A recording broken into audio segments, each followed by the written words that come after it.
আচ্ছা, কখনো কি খুব কাছ থেকে এমন ফ্যামিলি দেখেছেন? আমি জানি না। তবে আমি দেখেছি খুব কাছ থেকে। একটা ফ্যামিলি আছে যেখানে বড় বোনের সঙ্গে একটা লোকের গভীর সম্পর্ক থাকে।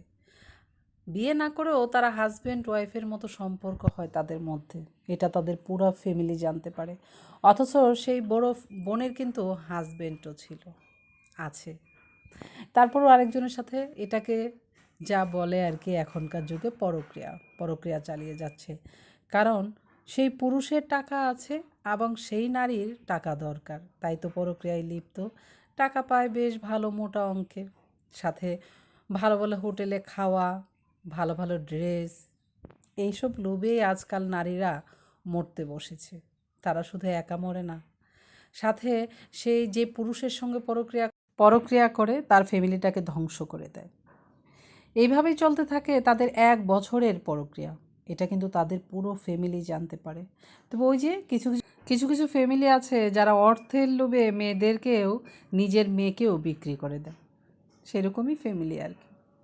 1 বছর বড় বোনের সাথে সম্পর্ক হওয়ার পরেও মেজ বোন জানতে পারে তার সাথে সম্পর্ক আছে, তারপরেও সে পুরুষের কাছে বিয়ে বসে ফেলে। হায় রে দুনিয়া!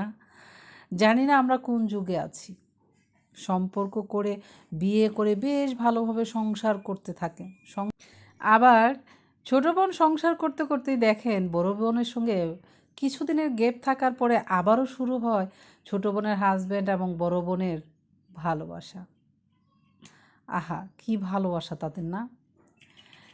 আসলে বোকাটা কে বলেন তো, ছোটো বোনটা নাকি বড়টা? আসলে কি এরা বোকা না বেয়াদব? এরা আসলে বোকা না, এরা আসলে বেয়াদব। এদের পুরো ফ্যামিলিটাই এরকম। এরা শুধু অন্যের ফ্যামিলি নিয়ে ধ্বংস করে, অন্যের ফ্যামিলিকে ধ্বংস করে।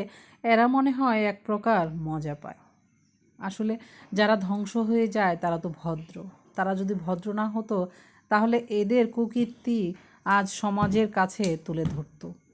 এখন অনলাইন যুগ বলে কথা। তাদের ছবি পোস্ট করে কিংবা তাদের কিছু ভিডিও দিয়েও যদি অনলাইনে পোস্ট করা যায় তাহলে কিন্তু দেখবেন সারা সমাজের মানুষ, বিশ্বের মানুষ তাদের চিনে যাবে। কিন্তু কি করার, যার কাছে এই প্রমাণগুলি থাকে কিংবা যে ভুক্তভোগী সে দিবে না। কারণ সে সব সময় চিন্তা করে আমি একজন নারী হয়ে আরেকজন নারী জীবন নষ্ট করে দিতে পারবো না।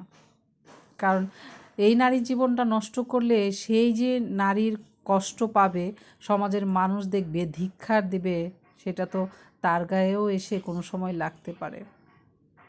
কারণ নারী আল্লাহকে ভয় পায় বিধায় সমস্ত কুকীর্তি দেখেও চুপ করে থাকে। আল্লাহ যেন কাউকে এমন ফ্যামিলিতে না দেন।